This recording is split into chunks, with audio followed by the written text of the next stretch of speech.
Welcome back to Special Report. We are joined tonight by former ambassador to the United Nations and former governor of South Carolina, Nikki Haley. Thanks for joining us. Great to be with you. Listen, I want to talk about some news of the day first with you. And this document story really has gotten a lot of attention. The handling of classified documents. You dealt with classified documents. How do you see this with President Biden and what we saw with former President Trump and where you come down? Well, classified documents should never be taken into an unsafe place. And so I think that clearly President Trump and President Biden did it. They both should be investigated to make sure that there was no harm to our national security. But what really gets conservatives upset is the fact that you can have Republicans and Democrats do the same thing. And Republicans are vilified. And Democrats, they just sweep it under the rug. And so that's the FBI, DOJ double standard. You know, at some point, something's got to give. You can't weaponize our agencies and have it play out this way. On the world stage this week, a lot of focus in Davos, Switzerland, and the World Economic Forum. If you listen to those speeches, climate change is the biggest issue on the world stage. Obviously, you have Iran protests. You have China on the move on a number of fronts. What do you see as the biggest challenge for the world? Davos is so tone deaf. Because if you look at the fact families can't afford their groceries, mothers can't find baby formula, you've got crime at an all-time high, you've got inflation that's up, you've got children who are so far behind in education, I don't know that we're going to catch them up. That's great that they can go talk about the environment in Davos, but that's not what Americans are feeling. You were governor of South Carolina. You had a good economy while you were governor. But balancing the books on a federal level has been very difficult for Republicans and Democrats. Governors have to balance their budgets, right? So we do understand what it means to kind of pick and choose what you're going to spend on. I think when you look at the debt ceiling, we're $31 trillion in debt. We are borrowing money just to make our interest payments. Our debt's higher than the economy. We haven't had that since World War II. We're certainly in a place that's not sustainable.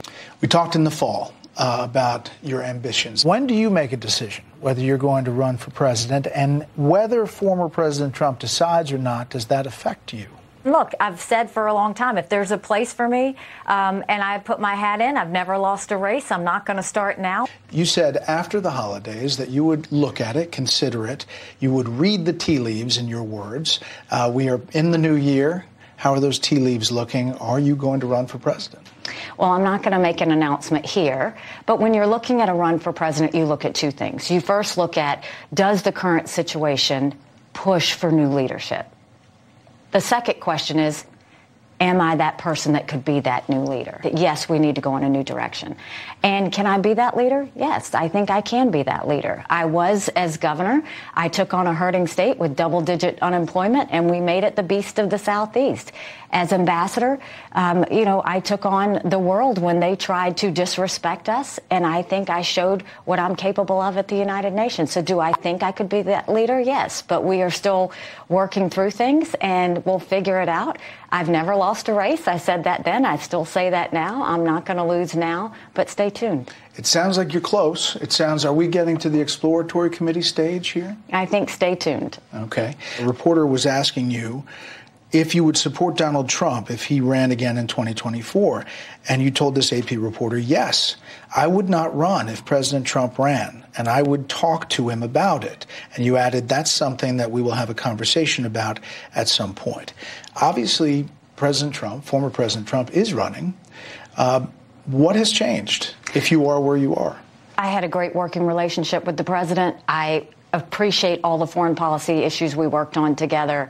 But what I'll tell you is the survival of America matters. And it's bigger than one person. And when you're looking at the future of America, I think it's time for new generational change. I don't think you need to be 80 years old to go be a leader in D.C. I think we need a young generation to come in, step up, and really start fixing things. And, all of that, when I said that, was before we surrendered to Afghanistan. It was before we saw this high inflation and high crime. It was before we saw drugs infesting all of our states. It was before we saw our foreign policy in disarray. So a lot has changed. And when I look at that, I look at the fact, if I'm this passionate and I'm this determined, why not me?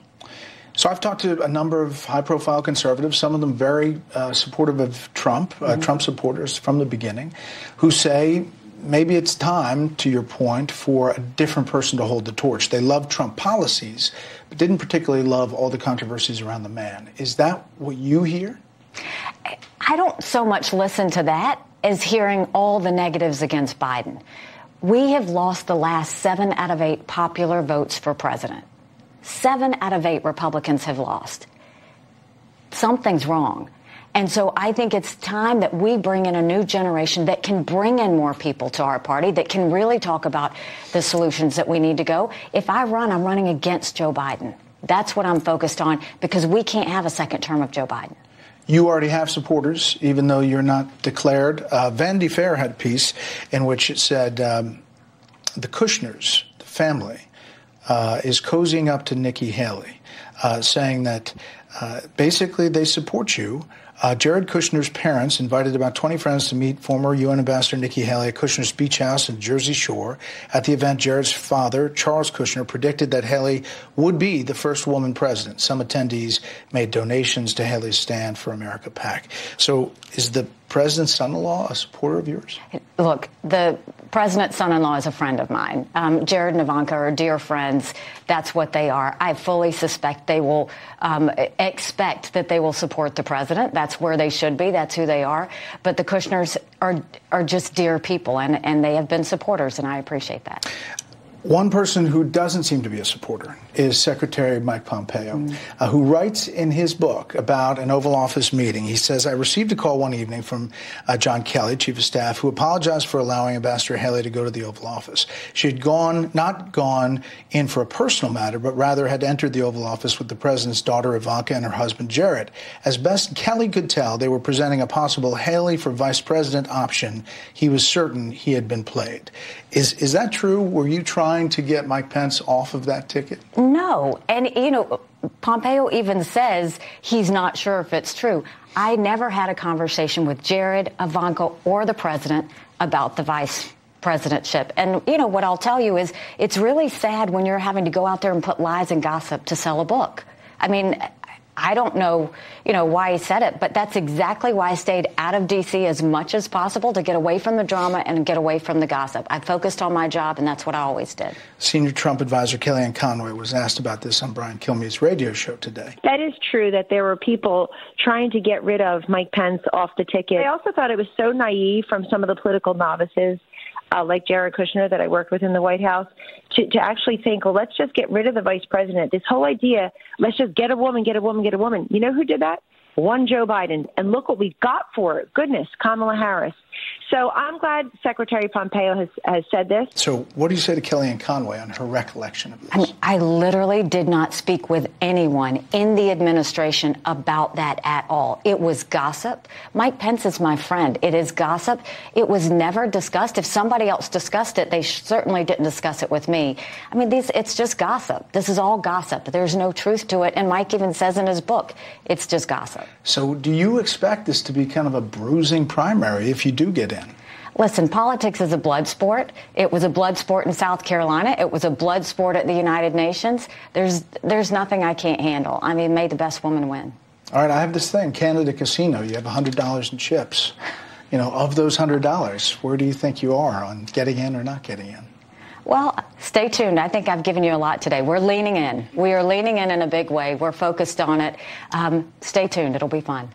It sounds like 75 to 80. We'll see. Thanks for the time. Thank you. More Special Report after the break.